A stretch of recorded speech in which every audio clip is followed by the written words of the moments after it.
Assalamualaikum warahmatullahi wabarakatuh. Kami dari kelompok 3 ingin mempresentasikan tentang ekosistem terumbu karang.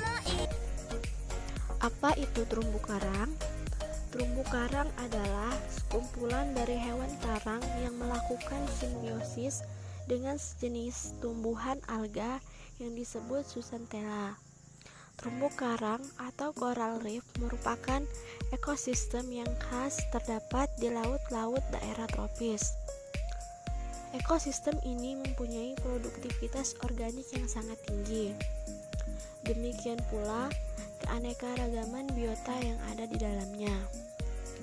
Komponen biota terpenting di suatu terumbu karang ialah hewan karang batu atau stony coral yang kerangkanya terbuat dari bahan kapur. Tetapi di samping itu sangat banyak jenis biota lainnya yang hidupnya mempunyai kaitan erat dengan karang batu ini. Semuanya terjalin dalam hubungan fungsional yang harmonis dalam satu ekosistem terumbu karang. Selanjutnya, jenis-jenis terumbu karang. Yang pertama, berdasarkan letak. Berdasarkan letak terbagi menjadi 4. Yang pertama, terumbu karang tepi atau fringing reefs. Yang kedua, terumbu karang penghalang, berry reefs. 3, terumbu karang cincin, atolls. Yang 4, terumbu karang datar atau gosong terumbu, pet reefs. Yang kedua, berdasarkan zonasi. Berdasarkan zonasi dibagi menjadi 2. Yang pertama, terumbu karang yang menghadap angin. Yang kedua, terumbu yang membelakangi angin. Selanjutnya akan dijelaskan oleh Ayu Trifatwa. Saya akan melanjutkan materi yang dijelaskan oleh Sri Rizky mengenai jenis-jenis terumbu karang. Jadi sebelumnya itu ada berdasarkan letak dan berdasarkan zonasi.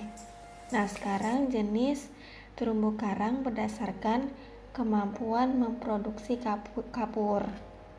Itu ada 4. Yang pertama ada terumbu atau reef, yang kedua ada karang atau coral, yang 3 karang terumbu, dan yang keempat terumbu karang. Kemudian ada habitat. Nah, terumbu karang dapat tumbuh dengan baik di perairan laut dengan suhu berkisar 21 derajat hingga 29 derajat Celcius. Masih dapat tumbuh pada suhu di atas dan di bawah kisaran suhu tersebut, tetapi pertumbuhannya akan sangat lambat. Karena itulah terumbu karang banyak ditemukan di perairan tropis seperti Indonesia. Karang membutuhkan perairan dangkal dan bersih yang dapat ditembus cahaya matahari yang digunakan oleh zooxanthellae untuk berfotosintesis. Pertumbuhan karang membentuk terumbu pada kedalaman 18 meter sampai 29 meter. Sangat lambat, tetapi masih ditemukan hingga kedalaman lebih dari 90 meter. Kemudian ada faktor yang mempengaruhi terumbu karang. Nah, faktornya itu yang pertama ada cahaya. Cahaya diperlukan untuk proses fotosintesis alga simbiotik atau zooxanthellae.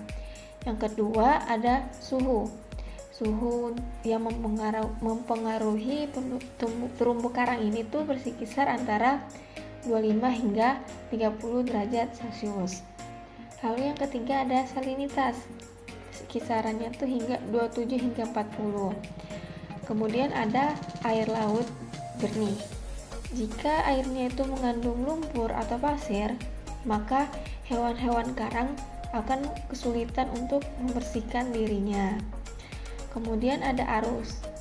Untuk mendatangkan makanan berupa plankton, juga untuk membersihkan diri dari endapan-endapan lumpur dan pasir, dan untuk mensuplai oksigen dari laut lepas. Nah, maka dari itu diperlukan arus. Kemudian ada substrat yang keras dan bersih untuk peletakan planula yang akan membentuk koloni baru. Baiklah, di sini saya akan memaparkan terkait manfaat dan fungsi terumbu karang. Ini ada 5 poin. Yang pertama, sebagai rumah bagi para ikan dan juga binatang laut lainnya. Yang kedua, sebagai sektor perwisata. Yang ketiga, sebagai objek penelitian. Yang keempat, pelindung ekosistem pantai. Yang kelima, sebagai sumber obat-obatan. Next, ancaman. Contoh ancaman yang disebabkan oleh manusia yaitu sebagai berikut. Ini ada 7 poin. Poin pertama yaitu sebagai praktik penangkapan dengan racun, dengan peledak, mengurami. Yang kedua, sedimentasi, polusi, dan sampah. Yang ketiga, pertambangan. Yang keempat, membuang sampah ke laut dan pantai yang dapat mencemari air laut.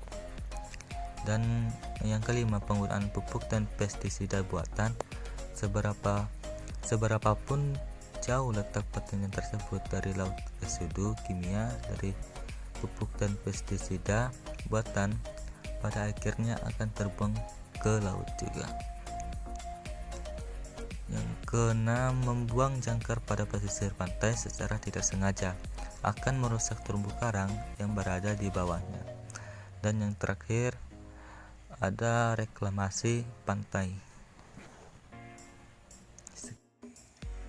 Oke, materi yang selanjutnya yaitu dampak dari kerusakan terumbu karang.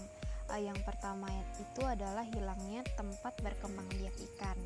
Seperti yang kita ketahui bahwa terumbu karang merupakan tempat hidup atau habitat dari hewan di bawah laut atau biota-biota laut, seperti contohnya itu yaitu ikan. Nah, jadi jika terumbu karang itu rusak, otomatis tempat berkembang biak ikan pun akan hilang.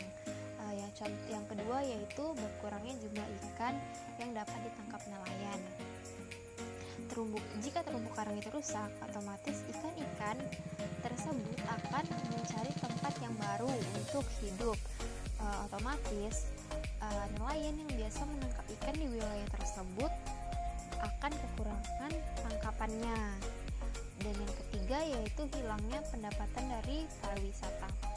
Tidak mau ngomong itu kemungkinan sektor pariwisata akan kehilangan pendapatan, karena yang kita ketahui bahwa wisatawan cenderung menyukai atau menikmati keindahan di bawah laut, yaitu ekosistem terumbu karang beserta biota-biota yang ada di ekosistem terumbu karang itu sendiri. Jadi jika terumbu karang itu rusak, otomatis wisatawan akan berkurang sehingga pendapatan dari sektor pariwisata akan berkurang pula.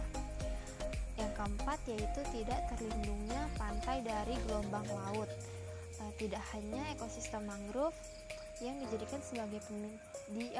sebagai pemecah gelombang, tetapi juga ekosistem terumbu karang dapat dijadikan sebagai pemecah gelombang di dalam laut. Oke, selanjutnya yaitu upaya penanggulangan. Cara mengatasi kerusakan terumbu karang adalah yang pertama, menyingkirkan faktor yang menyebabkan kerusakan. Di sini contohnya seperti illegal fishing atau penangkapan ikan secara ilegal yang biasa menggunakan bom atau pukat harimau karena dapat merusak terumbu karang. Yang kedua yaitu melakukan restorasi secara fisik, dan yang ketiga yaitu melakukan restorasi secara biologis.